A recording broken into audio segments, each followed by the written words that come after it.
Blessed be all my people out there. I hope you're doing very well. In this video, we are going to be talking all about, well, what is it when it comes to astrologers and even tarot readers saying, watch your rising sign, watch your moon, and so on and so forth. What's more important? Why is everyone saying it? Is everyone just hedging their bets? Or is there a little bit more to it?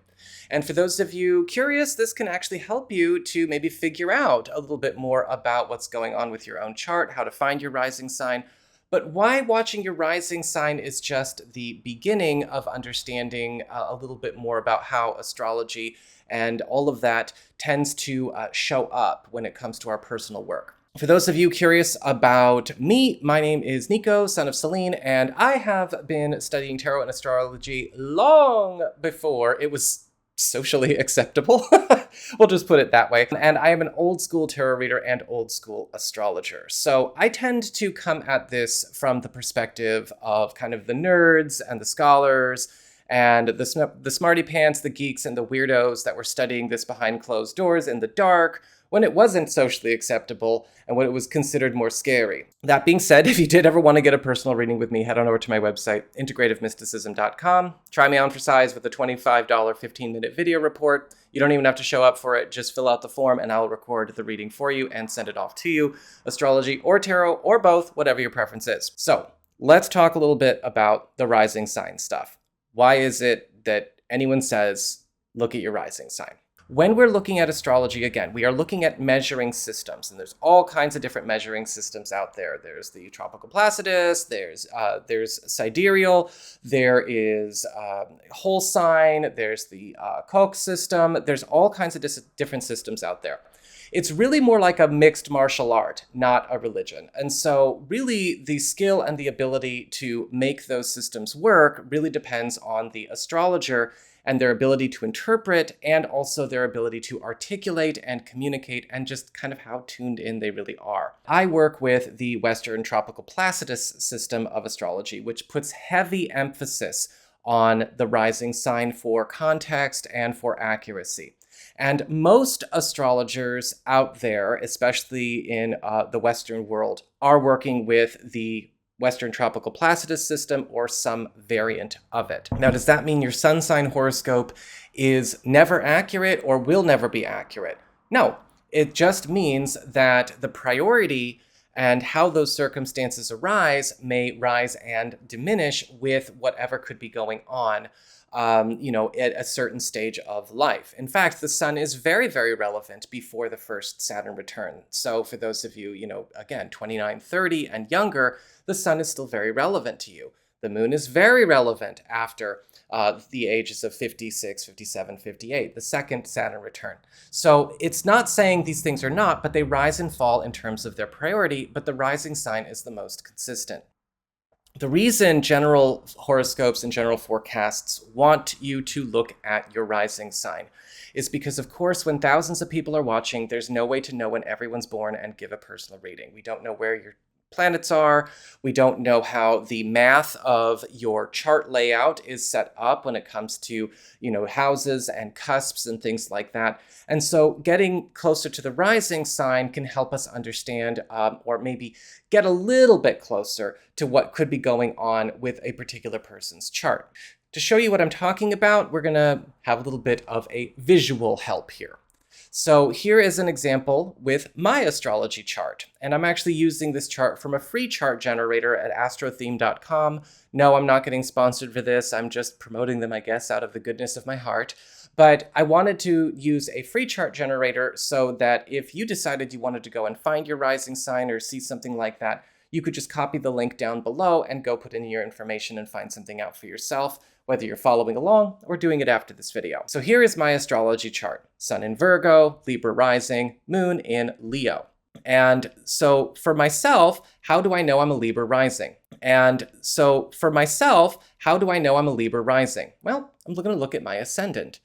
Now, for those of you that don't know what an ascendant is, ascendant and rising sign, those are terms that are typically used interchangeably in astrology. But the ascendant is actually the mathematic point that starts your whole astrology chart. So from that, you can actually see all of the other houses, right? All 12 houses start to count up from there. House 1, house 2, house 3, right? House 2 for money, house 3 for communication, house 4 for home, and so on and so forth.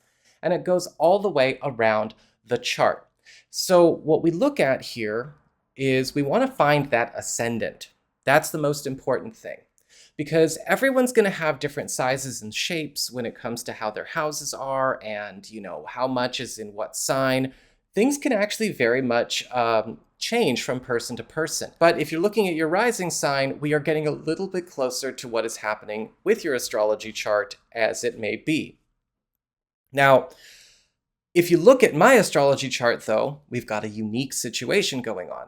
My ascendant is actually towards the end of Libra. So my astrology chart is actually built a bit more mathematically like a Scorpio rising, not so much like a Libra rising. There's some overlap there, but in some cases, an astrology horoscope for Scorpio might be more accurate for me in terms of what is going on around me, what events are coming up, than, say, a Libra rising horoscope. But I wouldn't know that if I wasn't looking at my own personal individual chart rising. But looking at your rising sign can get a little bit closer than not doing it at all. Now, does that mean your sun sign horoscope is never accurate or will never be accurate?